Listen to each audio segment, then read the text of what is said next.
Buonasera e ben ritrovati con l'informazione flash di New Sicilia e i principali titoli del pomeriggio. Prenderà il via dalla prossima settimana l'erogazione da parte della regione siciliana dei contributi destinati alle imprese colpite dalla frana di Niscemi e dal ciclone Harry.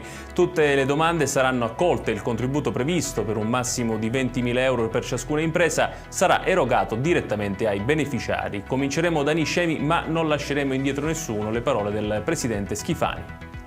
Il presidente dell'ARS Gaetano Galvagno ha convocato per domani una riunione dei capigruppo urgente per calendarizzare la norma sul terzo mandato per i sindaci delle città siciliane fino a 15.000 abitanti. Auspico, ha dichiarato Galvagno, che in aula non venga richiesto il voto segreto per trincerarsi, ma si proceda con voto palese mettendoci la faccia. Resta aperta la partita dei 145 lavoratori interinali dell'azienda siciliana trasporti dopo la revoca da parte del CDA dell'Ast dell'avviso di selezione per l'assunzione di 73 operatori di esercizio.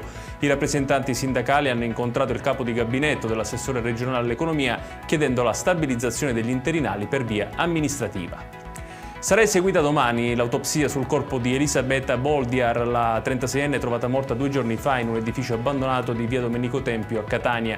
Per gli investigatori non ci sono dubbi, la donna romena senza fissa dimora sarebbe stata uccisa. Sul cadavere sono state infatti ritrovate lesioni che potrebbero essere riconducibili a ferite d'arme da taglio.